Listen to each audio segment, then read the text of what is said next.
Welcome to SENDiass4BCP's webinar on completing your parent, carer and child contributions. Today we will be talking about why your views are important and the law, things to consider when completing a child's views, completing the parent carer contributions form, and where to access some further support should you need it. The law is very clear in that the local authority must have regard to both your views and that of your child. In summary, it states they must have particular regard to the views, wishes and feelings of both the child and parent, the importance of the child and parent participating as fully as possible in decision making, as well as being provided with information and support to enable this. They must also have regard to the need to support the child and parent in order to facilitate the development of the child and helping them to achieve the best possible outcomes.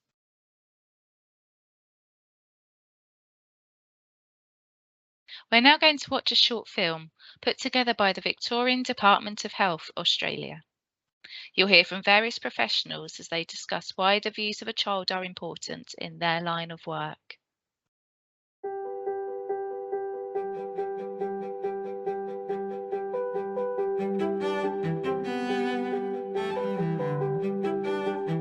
The voice of the child is paramount in the work that we do. It means that you are getting that child's truth. It means capturing what a child's life experience is. To listen to them and to support them when they are going through really difficult times.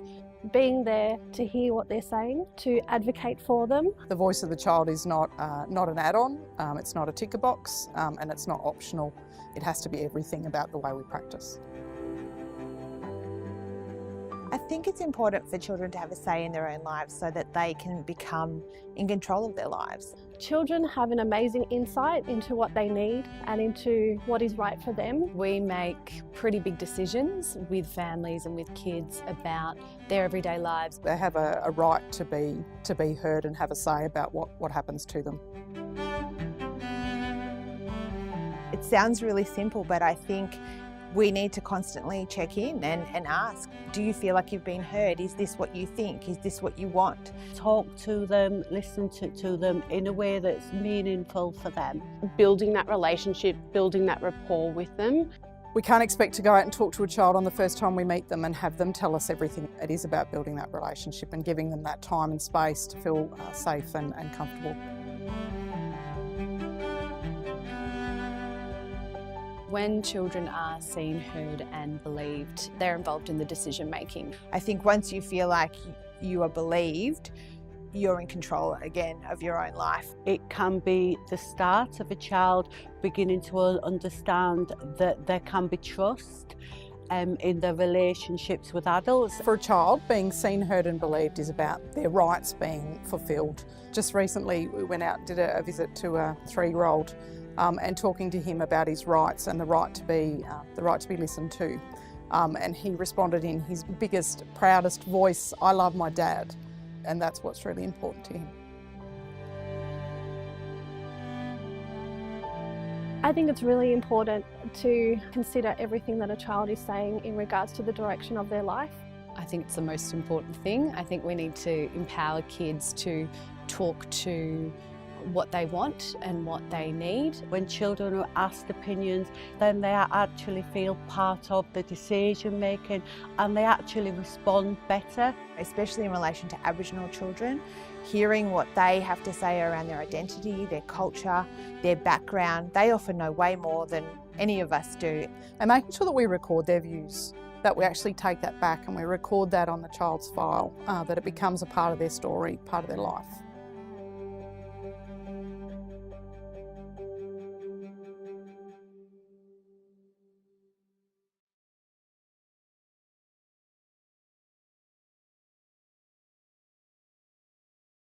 You may be given a form to complete for your child to express their views, or the school may obtain these views themselves.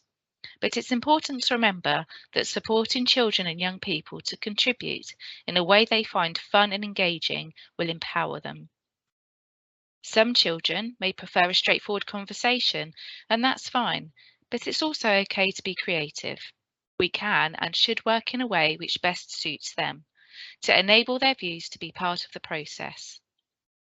Also, your child's views do not need to be sought all at once. They can be sought over a period of time.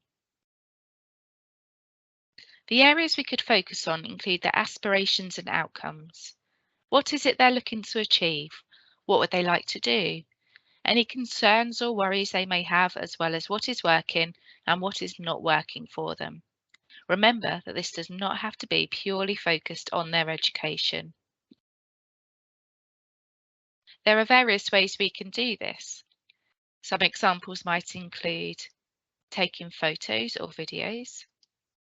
Use visioning, such as a magic carpet ride or dream island, where you can travel together and your child describes their dream and what makes them happy. Use drawings or collages to show their views visually, drawing their ideal classroom, for example. Or a hot air balloon, whereby they put things on the balloon to show things that make them happy and what they like, and the ropes represent things which are tying them down or holding them back from achieving those dreams or aspirations. A one-page profile is a simple summary of what's important to someone and how they want to be supported. It can record how they'd like people to help them if and when they need care and support. Opinion lines would be where a child would show on a scale, for example, they really like an activity or do not like an activity. Much the same as rating or ranking, where you can use stars or emojis to rate how they feel about something. Use your own observations. What have you seen for yourself? What statements has your child made to you? So why do you think your views are important? Well, you are the expert on your child, and ultimately your child has the right for their voice being heard.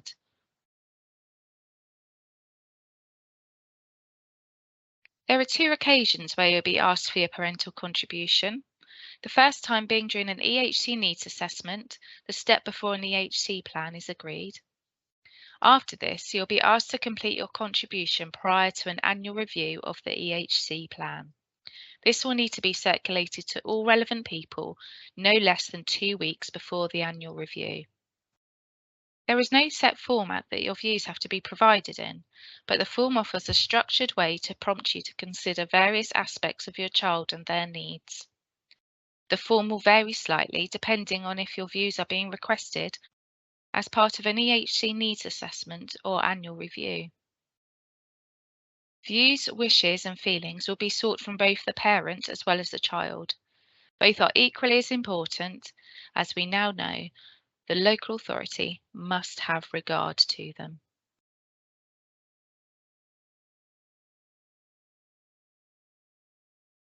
Some things to consider whilst writing your parental contribution are that your child and young person has a right to see your contribution and any other information you share with the local authority. This information will also be sent to all professionals who will contribute to the assessment of your child or young person's needs and will help them understand what you would like for your child or young person. Generally, if the young person is 16 years or over, they will be asked for their consent to include your parent or carer views in any summary of assessment. Your contribution may be as short or as long as you wish, and you don't need to write paragraphs, and you may wish to use bullet points, lists, or to include a summary of main events to keep your contribution as clear and concise as possible. Answering the question about the child or young person's difficulties. On the EHC Needs Assessment contribution form, it states, in general, please describe the difficulties your child or young person faces on a daily basis. Which parts of life do they struggle with most? What does this look like and how does it impact them? On the annual review contribution, it is worded as, what my child or young person finds difficult. Try to describe the specific difficulties your child faces during everyday life and what this looks like in real situations. Think about routines, social interactions, sensory needs and emotional regulation. Give examples of the moments they struggle most and explain how these difficulties affect their confidence, friendships, or ability to participate. You don't need to write a long explanation. Short statements or bullet points describing the difficulty and its impact are enough. Sometimes it's helpful to keep a notebook nearby, as you may notice things throughout the day you would not normally ordinarily consider. This means you can make a note of it so you don't forget to add it to your contribution later. When answering this section, it may be useful to consider what is referred to in the SEND Code of Practice as the 4 broad areas of need. This is also the 4 areas or sections you will find in an EHC plan when looking at the needs of a child. Having an understanding of them will help you to consider all aspects of the needs of your child. Experiences of learning and education. On the EHC Needs Assessment contribution, it is worded as, in terms of learning, what do they struggle with most? How does this impact their experience of education? On the annual review contribution, it is worded as, my child or young person's experience of education and learning. When thinking about your child's learning, try to describe the specific areas they find most difficult, such as reading, writing, understanding instructions, concentrating, remembering information, or managing the pace of lessons. You might consider how these challenges affect their day-to-day experience in school. For example, whether they become more frustrated, tired, anxious, or disengaged, or whether they need extra time, repetition, or adult support to complete tasks. You may be able to suggest ways to improve the school day and classroom experience. Sometimes children and young people have really good ideas about this, and this could be considered when obtaining their views. Experiences of friendships and relationships. On the EHC Needs Assessment contribution, it is worded as, in terms of communication, what do they struggle with most? How does this impact their experience of friendships and relationships with peers and adults? On the annual review contribution, it is worded as, my child or young person's experience of friendships and relationships. When reflecting on communication, think about how your child expresses themselves and how well they understand others. Consider whether they struggle to find the right words, process language, follow conversations, understand social cues, or use non-verbal communication. Explain how this impacts their friendships and relationships. Perhaps they find it hard to join in play, misinterpret others' intentions, withdraw socially, or rely heavily on familiar adults. Including real-life examples can help build a clear picture of how these difficulties affect their confidence, participation, and overall experience in school and social situations. Overview of health and well-being. On the EHC Needs Assessment contribution, it is worded as, please give a general overview of your child or young person's health and well-being. What is going well? Where may support be needed? On the annual review contribution, it is worded as, my child or young person's health and well-being. It can help to think about both the positives and any areas where support may be needed. You don't need to provide complex medical detail. Simple descriptions of what is going well and what is challenging are enough, especially when paired with examples. This section is also a good place to mention any health professionals involved and any recent assessments or medical changes. We would recommend attaching or sharing relevant reports, as these help the local authority and school understand the whole picture and ensure any plan is fully reflective of the child or young person. What is important? Hopes and aspirations. On the EHC Needs Assessment contribution, it is worded as, what is important to your child or young person now and in the future? On the annual review contribution, it is worded as, what is important for my child or young person and my hopes and aspirations for my child or young person? Try to describe what really matters to your child or young person, the things they enjoy, what motivates them, what they value, and what helps them feel comfortable day to day. This could include their favourite activities, subjects, routines, or the people who are important to them. You can also include what they hope for in the future, whether that's a dream job, learning a new skill, becoming more independent, or building friendships. Remember that there are no right or wrong answers here. If your child dreams of being an astronaut or a YouTube gamer, both of these and anything in between are absolutely completely valid and worth sharing. What's important now may change over time, and that's okay. This section helps professionals understand what makes your child uniquely them. Strengths and talents. On the EHC Needs Assessment contribution, it is worded as, in general, please describe your child or young person's strengths. What are they good at? What are the qualities that make them a unique individual? On the annual review contribution, it is worded as, my child or young person's strengths. Try to describe what your child or young person is naturally good at and the qualities that make them a unique individual. This could include practical skills, favourite hobbies, social strengths, creative talents, or personality traits such as being a caring, curious, determined, or having a great sense of humour. You might think about the things they enjoy, what they feel proud of, and the tasks they approach with confidence, or moments where they shine at home, in school, or in the community. Strengths don't have to be academic. They can be social, emotional, creative, physical, or linked to their interests. Including these details helps professionals understand what motivates your child and how to build on those positive qualities. What significant achievements has your child made? This question is only found on the annual review contribution. It is worded as significant achievements my child or young person has made over the last year. Think about the progress your child or young person has made over the last year, both big and small. This might include new skills, growing confidence, improvements in learning, communication, independence, or emotional regulation. You might reflect on things they can do now that were difficult before, such as joining a group activity, asking for help, coping better with changes, forming friendships, using new words, completing tasks with less support, or engaging in a hobby or activity they enjoy. Everyday achievements are just as important as major milestones, so include anything that shows how they are developing and what they feel proud of. Preparing for adulthood.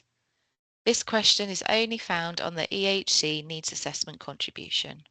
It is worded as, what support do you feel they will need in preparing for adulthood? A separate webinar is available on our website on preparing for adulthood if you wish to know more. This must be considered from Year 9 onwards, but may be considered sooner than this. Try to think about the areas where your child or young person may need support as they grow older and begin to prepare for adulthood. This might include learning practical life skills, becoming more independent, managing their own health needs, building friendships, or exploring further education, training, or employment options.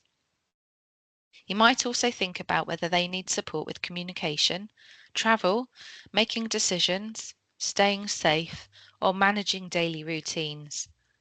There are no right or wrong answers.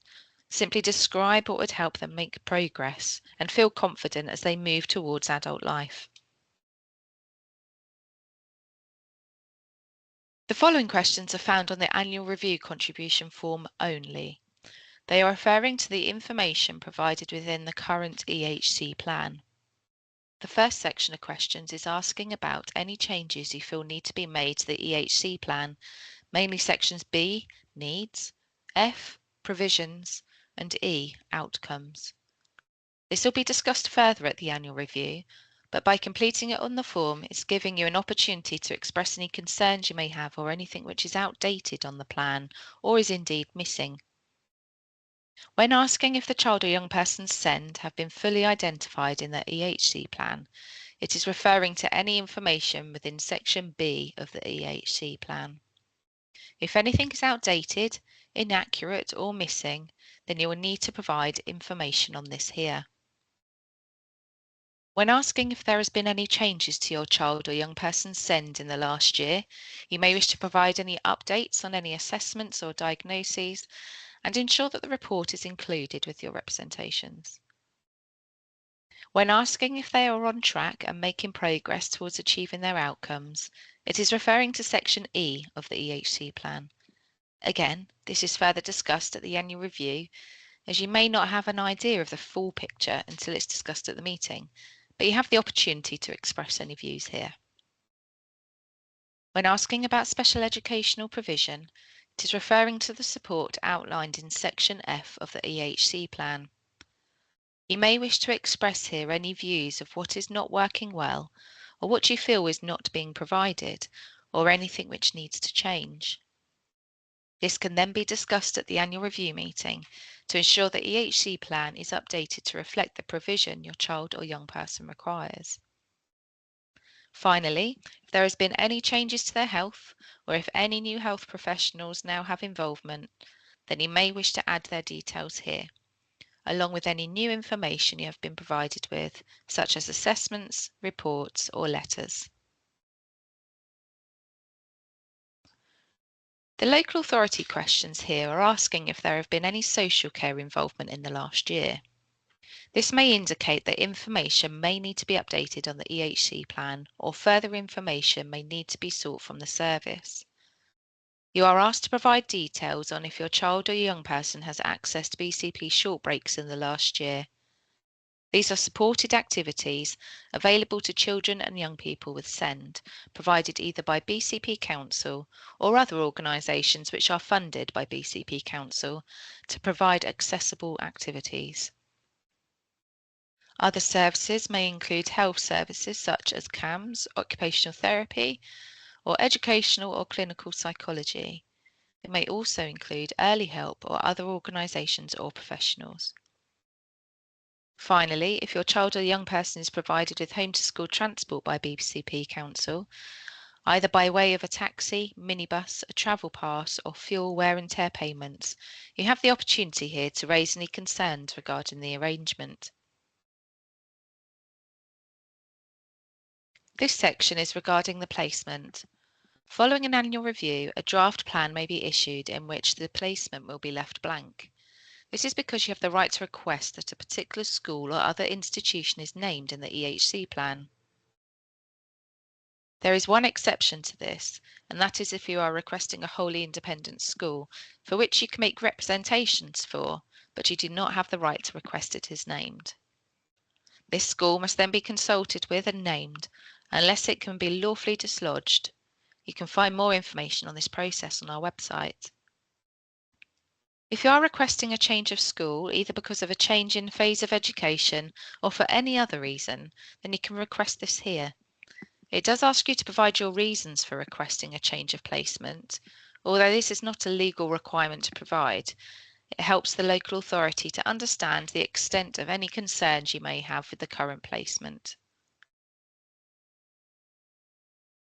During an annual review, a personal budget can be requested. We have a webinar on this topic available on our website should you wish to know more. If you are requesting a personal budget, you will need to identify the provision that will be commissioned by yourself and the outcomes that the provision will provide. These are outcomes within Section E of the EHC plan. One example may be that the child or young person's EHC plan specified speech and language provision, which the setting is unable to provide. You may have a preference for a particular provider, so you could request a budget is provided to yourself so you can arrange for this, usually when the local authority are unable to source this provision themselves. So that is all for completing a parental contribution, but what do we do with it now? It depends on the reason why you have completed your contribution. If you've completed it for an EHC Needs Assessment, you will need to email or post it to your assigned ECHO, your Education, Health and Care Coordinator. And we would also suggest copying in the EHC Needs Assessment team. at ehcna@bcpcouncil.gov.uk. If you have completed it in preparation for an annual review, you will need to return it to the school or college, usually the SENCO. If your child is not attending a setting, then you will need to return it to your allocated ECHO. If you require any further support of completing your child or parental contributions, you can visit our website at SENDiass4BCP.org, where you will find lots of free resources to support you. You can email us at help@SENDiass4BCP.org, or you can contact our advice line, open Monday to Thursday, 9:30 till 12:30.